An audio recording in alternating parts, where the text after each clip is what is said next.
18 दिन के लिए रचना किए थे।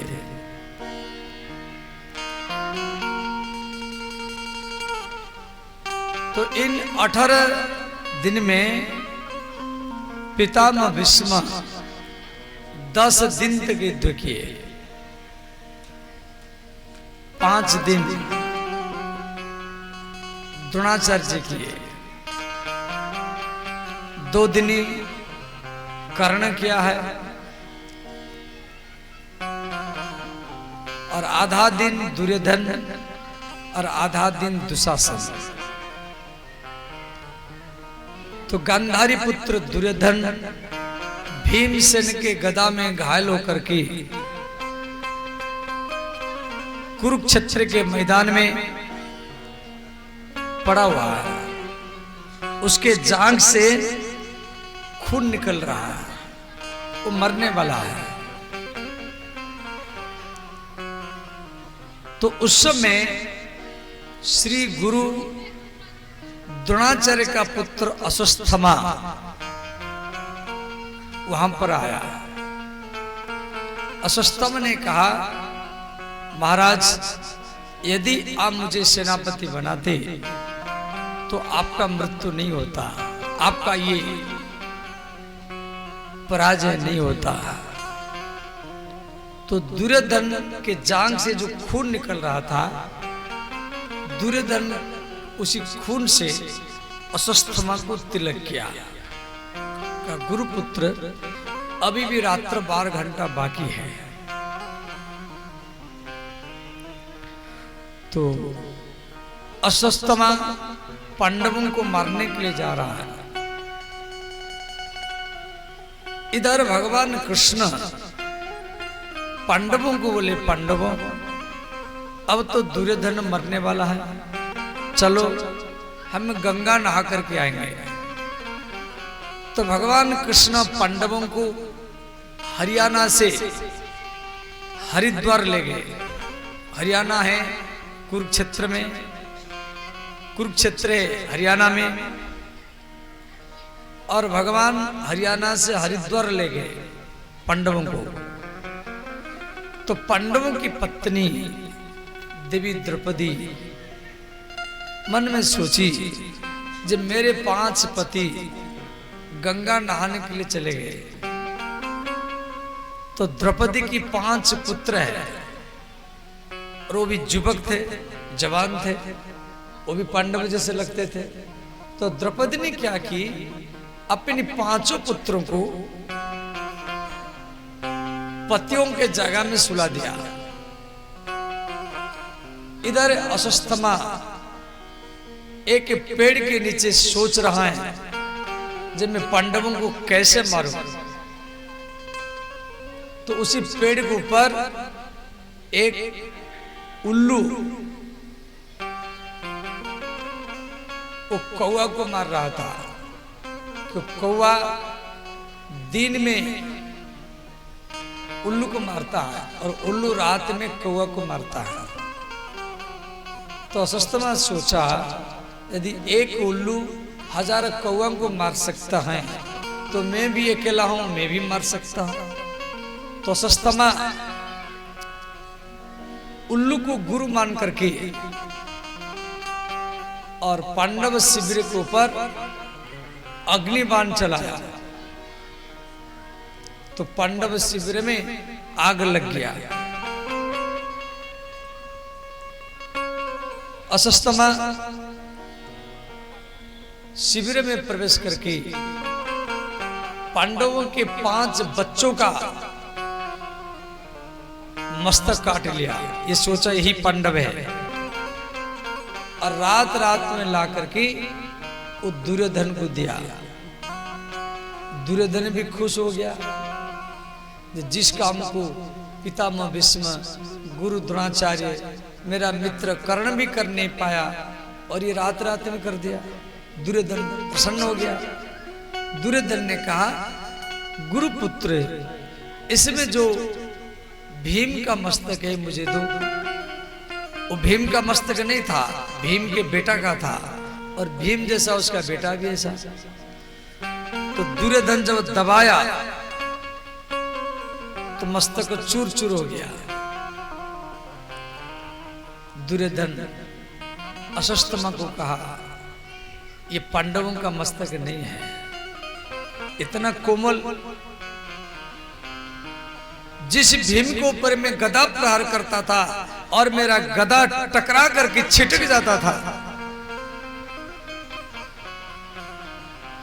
दुर्योधन समझ गया ये पांडवों के बच्चों का मस्तक है। उस समय दुर्योधन का मृत्यु हुआ।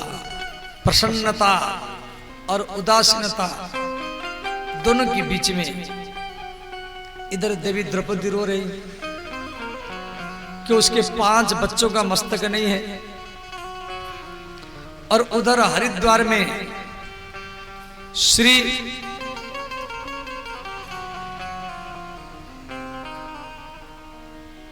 भगवान कृष्ण पांडवों को गंगा नवा करके और कुरुक्षेत्र में आ रहे हैं।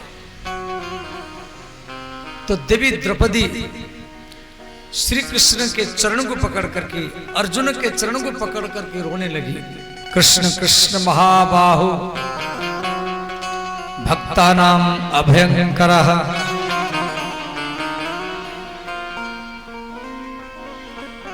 तो श्री द्रौपदी बोली, भगवान मैं 5 बच्चों की मां, परंतु आज मेरे कोई भी बच्चा का मस्तक नहीं है। अर्जुन द्रौपदी को समझाया, बोले देवी जो आपके पुत्र का मस्तक काटा है उसका मस्तक मैं काटूंगा। इतना कह करके अर्जुन कृष्ण को कहा, केशव द्वारिकानाथ हमारी 5 बच्चों का मस्तक नहीं है, ये किसका काम है?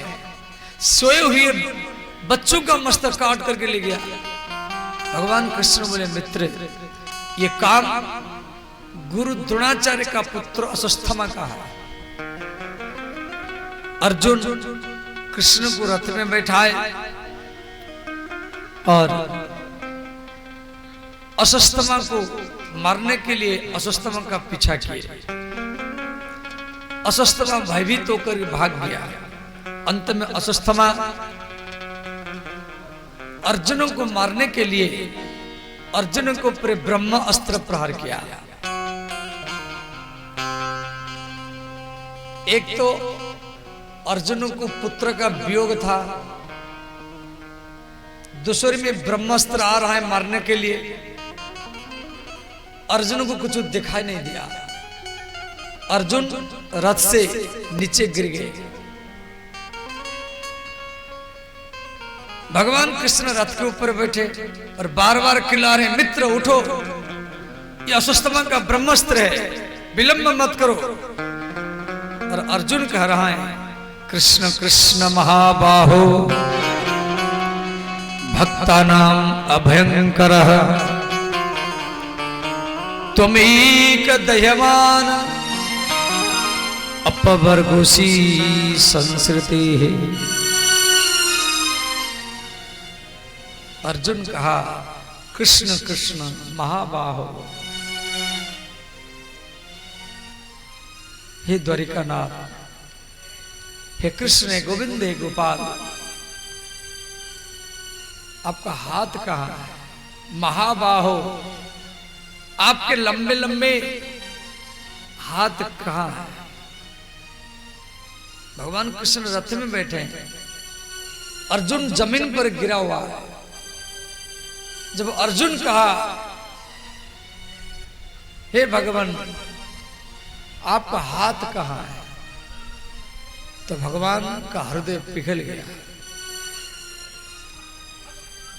भगवान कृष्ण रथ से कूद गए और दोनों हाथ में से पकड़े और पकड़ करके उठाए और अपने हाथ अपनी छाती में चिपकाए, गोद में भर लिए। बोले, मित्र मैं आपके पास में खड़ा हूं। अर्जुन कहता है, केशव मुझे कुछ दिखाई नहीं दे रहा, आप मुझे अपने हाथ में पकड़ लीजिए। समाज में कोई बूढ़े व्यक्ति या कोई वृद्धा माता मान लो गिर गई, या कोई बूढ़े व्यक्ति गिर गया, और उस समय जो उसको उठा लेता है और जिस हाथ में उठा लेता है, और वो वृद्ध व्यक्ति और वो वृद्धा माता उसी हाथ को सारा जिंदगी भरी याद ही करता सुधा, जब मुझे इस हाथ में उठाया था। कृष्ण कृष्ण महाबाहो, यहां कृष्ण के लंबे लंबे हाथ को अर्जुन ने याद किया है। भक्तानाम अभयंकर, भगवान बोले मित्र ये असुस्थमा का ब्रह्मास्त्र है और आपके पास से ब्रह्मास्त्र है, और जल्दी उठाओ और छोड़ो।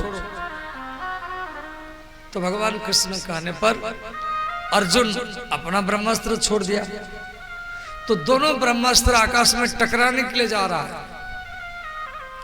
तो भगवान व्यास जो भागवत लिखे, वो जाकर के दोनों ब्रह्मास्त्र के सामने खड़े हो गए, आकाश मार्ग में खड़े हो गए। त्रिकाल तीनों टाइम संध्या वंदन करने वाला, गायत्री मंत्र जप करने वाला ब्राह्मण के ऊपर कोई भी ब्रह्मास्त्र काम नहीं करेगा। तो व्यास जी दोनों ब्रह्मास्त्र के सामने खड़े हो गए ब्रह्मांड को बचाने के लिए, और बोले देखो एक व्यक्तिगत युद्ध के लिए कभी भी ब्रह्मास्त्र का संधान करना नहीं चाहिए, और अपना अपना ब्रह्मास्त्र वापस बुलाओ। तो अर्जुन अपना ब्रह्मास्त्र वापस बुला लिया, परंतु असस्तमा बुला नहीं पाया। असस्तमा ने कहा गुरुजी मुझे तो ब्रह्मास्त्र भेजने का ज्ञान है, परंतु वापस बुलाने का ज्ञान नहीं है। तो व्यास जी कहने पर अर्जुन दोनों ब्रह्मास्त्र को वापस बुला लिया। तो अर्जुन असस्तमा को पकड़ करके बांध लिया, रथ में डाल दिया और द्रौपदी के पास लेकर के आया। असस्तमा को देख करके सब गाली दिया। कोई कहा ये भ्रष्टाचार, ये आतंकवादी है, इसके हाथ काट दो, इसके उंगली काट दो, इसके पैर काट दो। कोई मारने के लिए आ गया, कोई गाली दिया। चारों तरफ से जनता घेर लिए। ये 5 बच्चों को मारा है, और वो भी सोते हुए अवस्था में मारा है, परंतु एकमात्र द्रौपदी, सबका नजर द्रौपदी के ऊपर है। जो द्रौपदी कौन सा दंड देगी हम देखेंगे। जिस द्रौपदी के 5 पुत्रों को मारा है, वह द्रौपदी इनको कौन सा दंड देंगी। सबका नजर द्रौपदी के ऊपर है। द्रौपदी भीड़ को चीरते हुए, असस्तमा को चार तरफ से लोग घेर लिए, तो द्रौपदी भीड़ को चीरते हुए और असस्तमा के चरण में आकर के प्रणाम किया।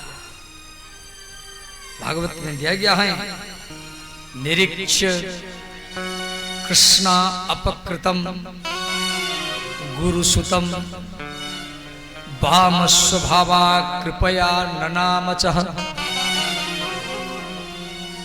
ननामचः, ननाम शब्द का अर्थ है प्रणाम करना।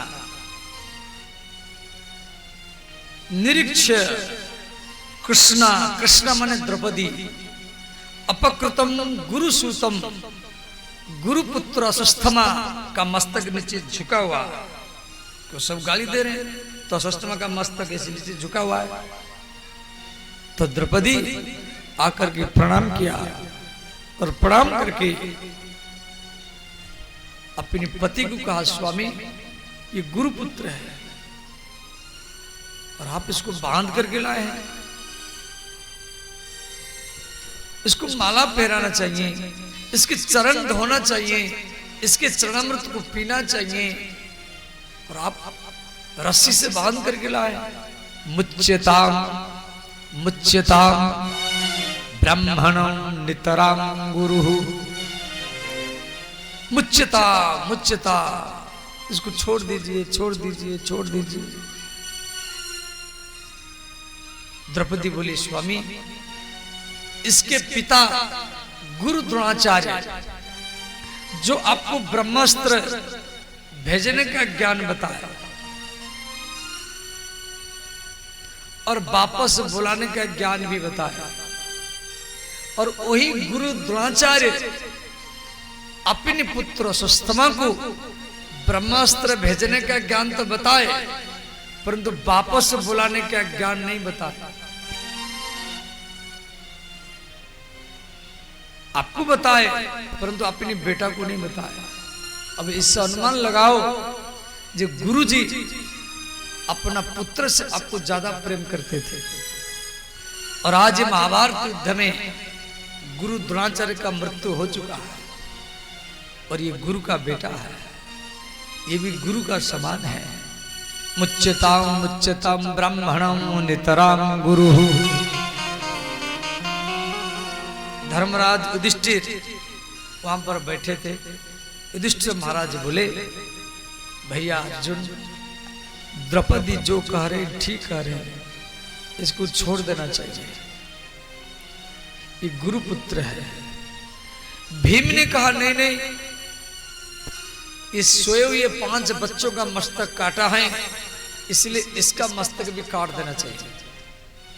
अब अर्जुन सोच रहे हैं, एक भाई कह रहा है छोड़ दो, एक भाई कह रहा है मस्तक काट दो, और मैं क्या करूंगा। अर्जुन कृष्ण की ओर देखा, कहा केशव मुझे क्या करना पड़ेगा। भगवान कृष्ण बोले, मित्र, समाज में कोई साधु संत ब्राह्मण यदि कुछ गलत काम किया है तो उसका मस्तक काटना नहीं चाहिए, उसका मस्तक काटना नहीं चाहिए। उसको समाज के बीच में खड़ा करके उसके बाल को मुड़वा करके उसके इज्जत को, उसके सम्मान को लूट लिया जाए, और यही उसके लिए मृत्युदंड ही माना जाएगा।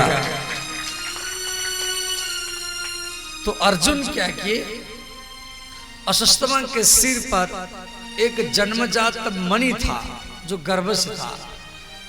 अर्जुन वो मणि को निकाल करके और अश्वत्थामा को धक्का मार करके निकाल दिया। अश्वत्थामा चला गया, परंतु अश्वत्थामा के अंदर में सोच रहा कि मैं किसी ना किसी दिन पांडवों को मारूंगा। भले पांडव मुझे छोड़ दिया, परंतु मैं पांडवों को नहीं छोड़ूंगा। ये सोच उसके भीतर में रहा। अश्वत्थामा चला गया। इसी बीच में 1 महीना बीत गया। श्री द्रौपदी पांडवों की पत्नी है, परंतु ये पांडवों के और अलग अलग पत्नी भी थी। ये जो 5 भाई थे, इनके भी अलग अलग पत्नी थी। द्रौपदी तो 5 भाइयों की पत्नी थी। तो भगवान कृष्ण की जो बहन सुभद्रा है, सुभद्रा अर्जुन की दूसरा पत्नी है। पहला पत्नी द्रौपदी है और दूसरा पत्नी सुभद्रा है। तो सुभद्रा का पुत्र है अभिमन्यु, और अभिमन्यु की पत्नी है उत्तरा।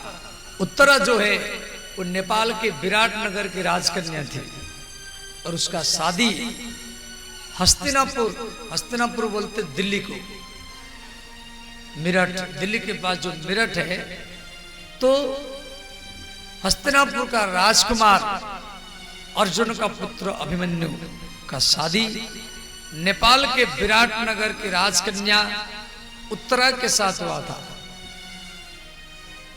तो गुरु द्रोणाचार्य के द्वारा बनाया हुआ चक्रव्यूह में 7 महारथी घेर करके अभिमन्यु को मार दिए थे।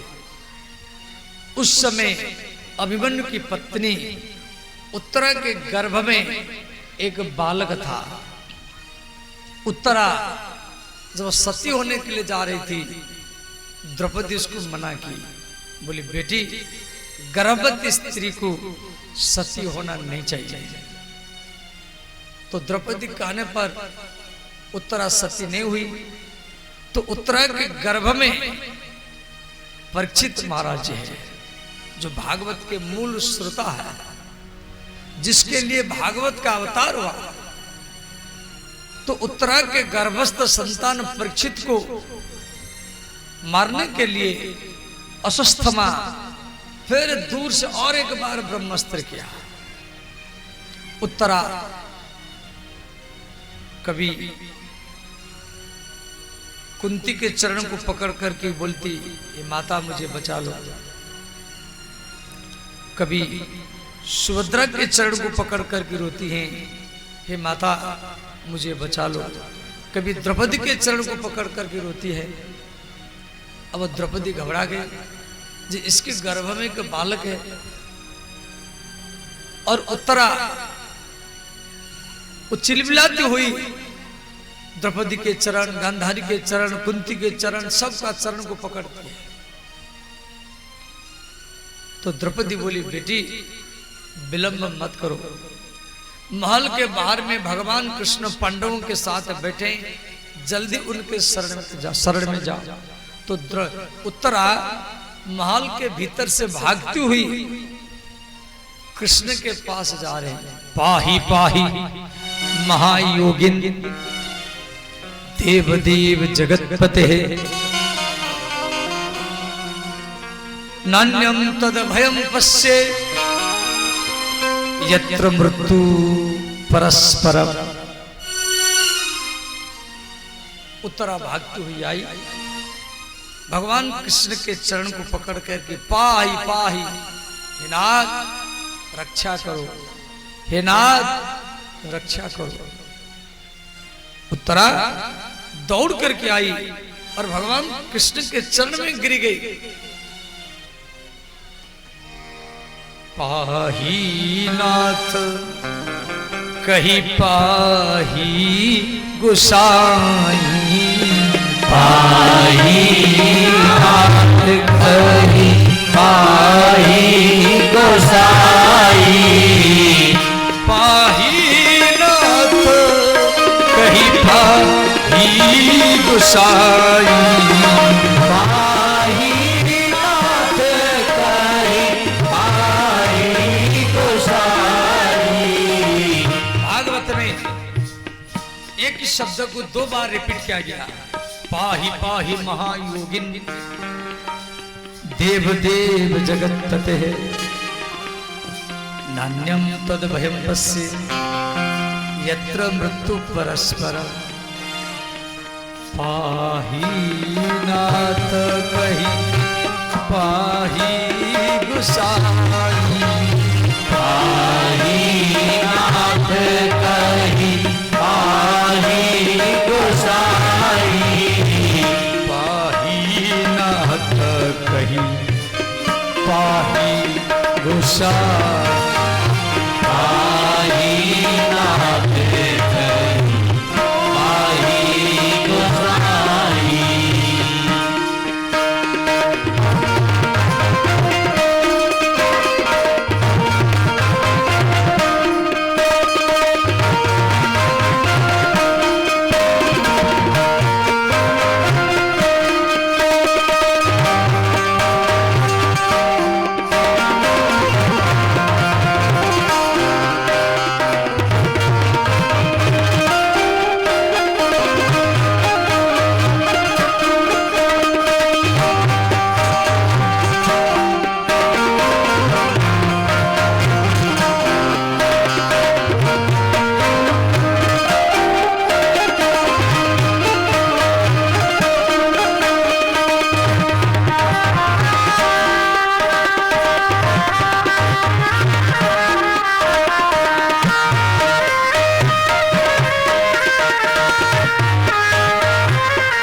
देवी उत्तरा भगवान कृष्ण के चरण को पकड़ करके बोली, पाहि पाहि महायोगिन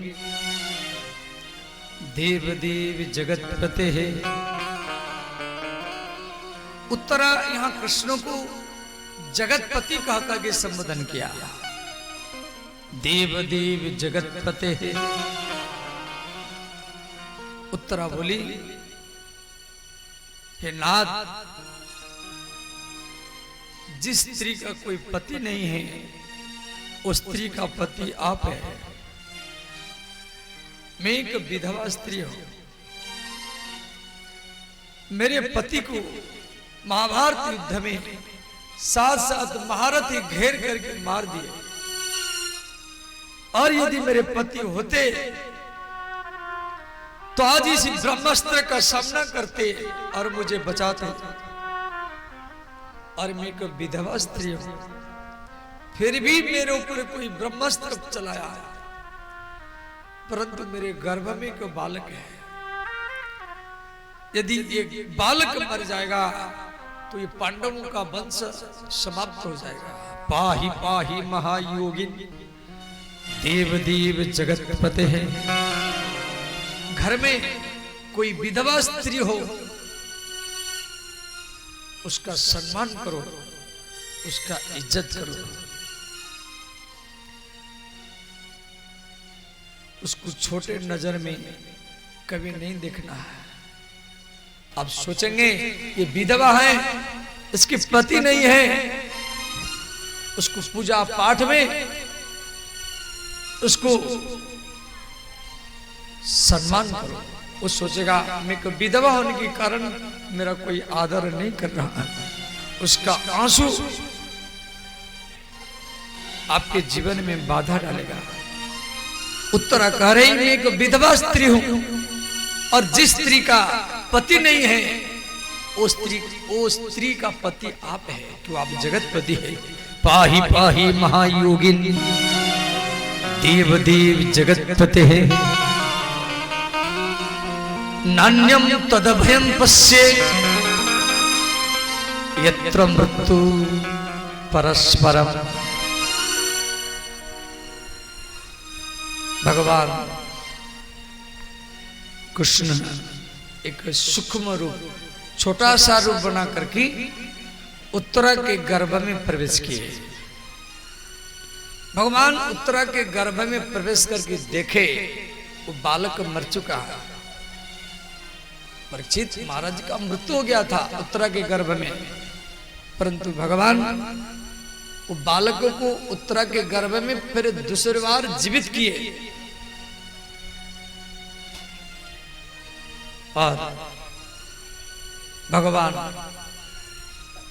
इसीलिए भगवान का एक नाम पड़ा उत्तरायण, जो उत्तरा के गर्भ में प्रवेश किए थे परीक्षित को बचाने के लिए। बोली श्री उत्तरायण भगवान की जय। इस प्रकार श्री भगवान कृष्ण कुंती को बोले, देखो कुंती जो है ये वसुदेव की बहन है और वसुदेव का पुत्र है कृष्ण।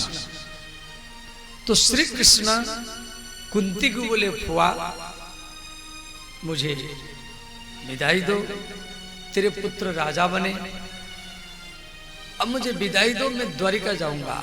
द्वारिका जो है वो गुजरात में है, गुजरात के पास में समुद्र है, समुद्र गुजरात के पास में, महाराष्ट्र के पास में भी समुद्र है, केरल के पास में भी समुद्र है, और तमिलनाडु के पास में भी समुद्र है, आंध्र प्रदेश में है, और उड़ीसा में भी समुद्र है, और बंगला में भी समुद्र है।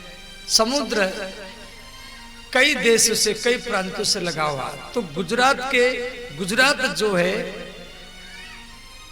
तो गुजरात में द्वारिका है, और भगवान हस्तिनापुर माने दिल्ली में है। दिल्ली से गुजरात बहुत दूर है। भगवान कुंती को कह रहे हुआ अब मुझे विदाई दो, मैं द्वारिका जाऊंगा। तो कुंती कह रही कृष्णाय वासुदेवाय देवकी नंदनाय च नंद गोप कुमाराय गोविंदाय नमो नमः। कुंती मना किया, कहा हे गोविंद अब मत जाओ। भगवान कृष्ण बोले फुआ तू जो मांगेगी मैं वही दूंगा, परंतु मुझे विदाई दो। तो कुंती भागवत में भगवान को दुख मांगा। कुंती अपने आंचल को फैला करके कहा हे गोविंद, हे जशोदा नंदन, हे नंद नंदन, यदि आपके अंदर में देने की इच्छा है आप मुझे दुख दीजिए, आप मुझे संकट दीजिए, आप मुझे विपत्ति दीजिए। विपद संतु न शश्वत तत्र तत्र जगत गुरु। कुंती यहां भगवान को दुख मांगा। देखो कुंती कैसा दुख मांगा? शाश्वत, विपद संतु न शाश्वत। शाश्वत माने जो कभी समाप्त न हो। शाश्वत शब्द का अर्थ है जो दुख मिटाने से समाप्त न हो। कुंती कह रही मैं जितना बार जन्म लूंगी मेरे ऊपर संकट आता रहे, दुख आता रहे, टेंशन आता रहे। भगवान बोले फुआ तू विवाह के बाद में विधवा हो गई, तेरे पुत्र भीम को जहर पिला गया, तेरे पुत्र को कपट जुआ खेल में हरा करके 12 वर्ष वन में भेजा, तेरे पुत्रों को लक्षा भवन में बंद करके आग लगाया, तेरे पुत्र वधु द्रौपदी का भरी सभा में वस्त्रहरण किया, तेरे पुत्रों को मारने के लिए ऋषि दुर्वासा को भेजा। तू सारा जिंदगी दुख में जीवन बिताई, फिर क्यों दुख मांग रहे? कुंती बोली हे गोविंद, हे द्वारिकानाथ, हे रुक्मिणी बल्लभ, मेरे पुत्र 12 वर्ष वन में रहे, आज इसी पेड़ के नीचे, कल उसी पेड़ के नीचे, ठंडी में, गरीब में वो भिक्षा करके संताल आदिवासियों से भीख मांग करके जिंदगी जिए, और आप हमारा साथ दिया। मेरे पुत्रों को लक्षा भवन में बंद करके दुर्योधन आग लगाया, और आप विदुर के द्वारा सुरंग खोद करके मेरे पुत्रों को बचाया। मेरे पुत्र वधु द्रौपदी को भरी सभा में वस्त्र हरण करवा गया, और आप ही कपड़ा बन करके द्रौपदी का लाज बचाया। और महाभारत युद्ध में पितामह भीष्म वो कौरवों का साथ दिए, गुरु द्रोणाचार्य वो भी कौरवों का साथ दिए। कर्ण जो मेरा बड़ा पुत्र है कर्ण, और वो भी कौरवों का तरफ रहा। और कुल गुरु कृपाचार्य वो भी कौरवों की तरफ रहे, और मेरे पुत्र के खास मामा शल्य और वो भी कौरवों की तरफ रहा। और केवल आप मेरे पुत्रों के तरफ रहे। गोविंद, जब तक हमारे ऊपर दुख था तब तक आप हमारे साथ में रहे, और आज मेरे पुत्र राजा बने, उनको सुख मिला, आनंद मिला, और आज आप हमको छोड़ करके जा रहे हैं। हमको ऐसा सुख, ऐसा आनंद, ऐसा राजगद्दी नहीं चाहिए, हमको वही दुख चाहिए जिस दुख में आप हमारे साथ में ही रहे। विपद संतु न शश्वत तत्र तत्र जगत गुरु। देखो जो सब मस्ती में जिंदगी जिया, सुख में, उनका कोई इतिहास नहीं बना। जो परिस्थिति में, समस्या में, दुख में जिंदगी जिया, भगवान राम की बात लाइए, 14 वर्ष वन में रहे, पांडवों की बात लाइए, कई बार वन में गए, तो दुख में भगवान की याद आता है। दुख क्या है? हम सोचते कोई मर गया, या एक्सीडेंट हो गया, हम उसको संकट मानते, दुख मानते नहीं। ये सामान्य दुख है, ये छोटा दुख है। बड़का दुख क्या है? जब भगवान का याद छूट जाए, भगवान की कथा छूट जाए, भगवान की पूजा छूट जाए, भगवान का स्मरण छूट जाए, वो सबसे बड़ा दुख ही माना जाएगा। सुता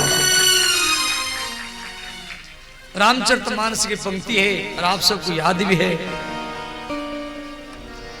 हनुमंत विपति प्रभु सोई,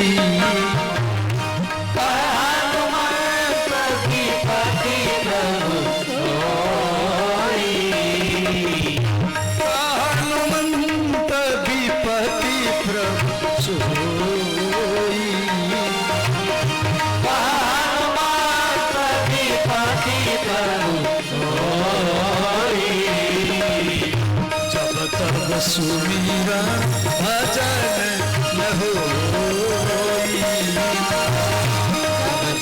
सुमीरा भजन न होई। श्री राम जय राम जय जय राम, श्री राम जय राम जय जय राम। सब गाइए, दोनों हाथ उठा करके भाव से गाइए।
तो का हनुमंत विपत्ति प्रभु सोई, जब तब सुमिरन भजन न होई।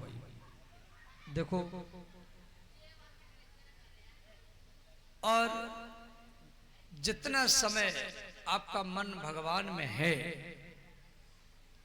यही समय आपके अपना है और यही समय आपका साथ देगा।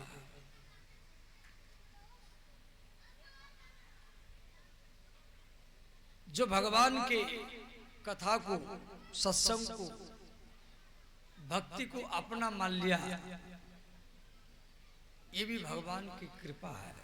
भगवान की कथा, पूजा पाठ में उसी व्यक्ति का मन लगता है जिसके ऊपर भगवान का ही कृपा हासिल हो। भाग्योदयेन बहुजन्म समर्जितेन, जब तक भगवान की कृपा नहीं होगी तब तक व्यक्ति का मन भगवान की कथा में नहीं लगेगा। और आपके मन को भगवान में लगाने के लिए एक कार्यक्रम रखा गया और आज ही आप लोग वट सावित्री पूजा भी किया है। कथा यहीं पर हम विश्राम देंगे। कल हम लोग भीष्म के चरित्र, परीक्षित के जन्म, ये सब श्रवण करेंगे और चेष्टा करेंगे कथा को कल वामन भगवान तक लेने के लिए, जब तक जहां तक जाता है।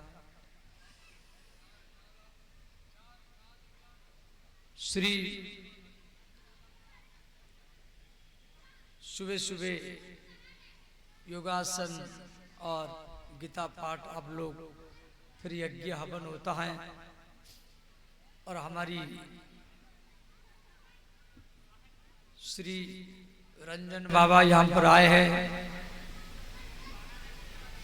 ये भी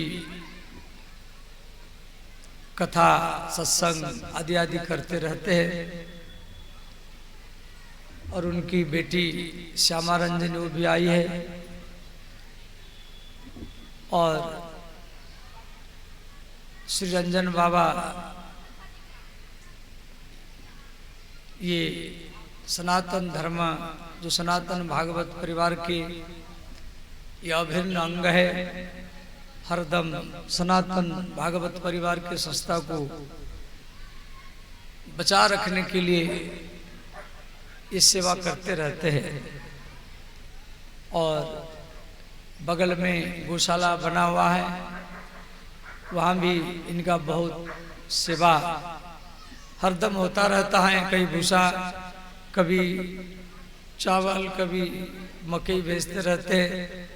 अब वहाँ पर ये और भी सेवा राशि आदि आदि सब कर रहे हैं। अब वो आएंगे, थोड़ा सा आपको आशीर्वचन देंगे। यहाँ पर आइए, दर्शन दीजिए सब। आइए आइए।